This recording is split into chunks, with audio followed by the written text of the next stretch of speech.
चंपारण में मोदी जी आ रहे हैं, तो चंपारण में मोदी जी आ रहे हैं तो चंपारण की कुछ मांगे होगी, तो इसको पक्ष और विपक्ष के तरफ से नहीं समझना है, चंपारण के हर एक व्यक्ति के तरफ से समझना है कि चंपारण की क्या मांगे हैं, और जेन्युइन मांगे हैं तो आप लोग जो है इसको मोदी जी तक पहुंचाइए ताकि मोदी जी पूरा करें। और अगर इन मांगों को पूरा मोदी जी नहीं करेंगे तो आप लोग समझ जाइए कि बिहार को जो है सिर्फ और सिर्फ भ्रष्टाचार करने के लिए उसका प्रैक्टिकल का हब बना दिया गया है। ये जो है एक प्रयोगशाला है भ्रष्टाचार करने का।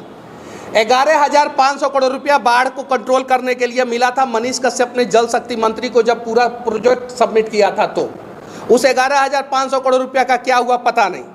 छावनी फ्लाईओवर जो बना है उसकी कंडीशन ये है कि पूरे भारत में शायद से इतना डेंजर फ्लाईओवर कहीं आपको देखने को नहीं मिला होगा। भोपाल में एक जेड टाइप का फ्लाईओवर बना और एक 90 डिग्री का फ्लाईओवर बना, पूरे देश में चर्चा का विषय बना कि नहीं बना, लेकिन ये छावनी वाला नहीं बन पा रहा है। मैं उम्मीद करूंगा कि आप लोग यहाँ से जाइएगा और छावनी पे भी जो है कवरेज कीजिएगा। अब चंपारण की मांग समझ लीजिए। पहला तो हमें जो है एक अच्छा 4 लेन कनेक्टिविटी चाहिए जो पिपरा कोठी से मोतिहारी होते हुए रक्सौल और बेतिया को 4 लेन कनेक्टिविटी से जोड़े, जो आज से 20 साल पहले हो जाना चाहिए था लेकिन अभी तक नहीं हुआ है। पहला मांग। दूसरा मांग, चंपारण में जो है लोग बीमार होते हैं तो उनके पास 2-3 ऑप्शन ही बचता है, या तो पटना चले जाएं, या तो गोरखपुर चले जाएं, नहीं तो दिल्ली चले जाएं।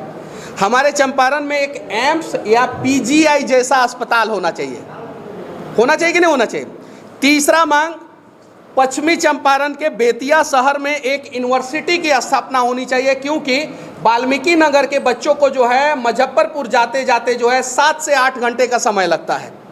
पूरा एक दिन खत्म हो जाता है, पूरा का पूरा एक दिन खत्म हो जाता है। और वाल्मीकि नगर से मुजफ्फरपुर लगभग 250 किलोमीटर पड़ता है। बेतिया से वाल्मीकि नगर का दूरी जो है 105 किलोमीटर के आसपास हो जाता है। तो बेतिया में एक यूनिवर्सिटी, चंपारण के नाम से जो है एक यूनिवर्सिटी बनाया जाए, या महात्मा गांधी के नाम से ही बना दिया जाए, या मोदी जी अपने नाम से ही बनवा लें। चूंकि जिंदा में तो मोदी जी अपने नाम से स्टेडियम बनवाइए लिए हैं, तो मोदी जी अपने नाम से ही एक यूनिवर्सिटी जो है वो पश्चिमी चंपारण को दे दें।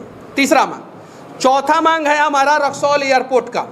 रक्सौल एयरपोर्ट बनेगा तो उसमें गरीब के बच्चे जो है वहाँ पे काम करेंगे, कंस्ट्रक्शन के दौरान जो है गरीब के बच्चे काम करेंगे। बन जाएगा तो गरीब के बच्चे जो है वहाँ पे काम करेंगे। तो रक्सौल एयरपोर्ट के बारे में जो है 2024 में जब मैं चुनाव लड़ रहा था, और गलती से जो है मैं उस गलती को मानता हूं कि भारतीय जनता पार्टी में शामिल हो गया। जब मैं लड़ रहा था तो मोतिहारी के डीएम साहब जो है जाके वहां पे जमीन नापी करवाए थे, उस समय के तत्कालीन डीएम साहब, और अखबार में आया था कि चालू होगा। तो मोदी जी के भाषण में जो है रक्सौल एयरपोर्ट का जिक्र नहीं, सिर्फ जिक्र नहीं, जिक्र का मतलब है कि ठंडे बस्ते में रक्सौल एयरपोर्ट को स्पेशल फंड दिया जाए और उसको चालू कब तक किया जाएगा उसका डेडलाइन बताया जाए। ऐसा नहीं कि हाँ चालू किया जाएगा। पिछले 10 साल से हम लोग रक्सौल एयरपोर्ट के लिए लड़ रहे हैं ना, लड़ रहे कि नहीं। 4 मांग हो गया। 5वां मांग जो है हमारा ये है कि चकिया, मोतिहारी और चनपटिया, ये 3 चीनी मिल बंद है और ये तीनों चीनी मिल चालू होना चाहिए। चकिया चीनी मिल के पास 1000 एकड़ से ज़्यादा ज़मीन है। कितना एकड़ से ज़्यादा ज़मीन? 1000 एकड़ से ज़्यादा ज़मीन है। और उस ज़मीन के बगल से जो है 4 लेन 2 लेन बढ़िया रोड गुजरा है। कम से कम 5000 करोड़ की प्रॉपर्टी है वो ज़मीन। और चनपटिया चीनी मिल के पास जो है सुनने में आता है, अब सरकार ने ये डेटा सार्वजनिक नहीं किया, सरकार डेटा सार्वजनिक करता तब ना हम लोग बताते हैं। सुनने में आया है कि 908 एकड़ ज़मीन है, जिसमें सरकार ने जो है 600 एकड़ ज़मीन जो है अपना एक्वायर करके रखा है, 300 एकड़ ज़मीन और जो है, तो 908 एकड़ ज़मीन है चनपटिया चीनी मिल के पास। तो चनपटिया चीनी मिल चालू होना चाहिए, चकिया चीनी मिल चालू होना चाहिए, और मोतिहारी के पास 245 एकड़ ज़मीन है तो मोतिहारी चीनी मिल चालू होना चाहिए। ये 5वां मांग है। 6ठा मांग है कि अब ये बोल रहे हैं डोमिसाइल नीति जो है बिहार में जल्द से जल्द लागू हो। ये जो है बिहार सरकार का जो है ढुलमुल रवैया है। बिहार के बच्चों को जो है बाहर के प्रदेशों में अब उस प्रकार से मौका नहीं दिया जा रहा है। जब से मोदी जी आए हैं तब से जो है बहुत सारे जगहों पे बिहार के बच्चों के लिए जो है रास्ते बंद करना शुरू कर दिया गया बहुत सारे जगहों पे।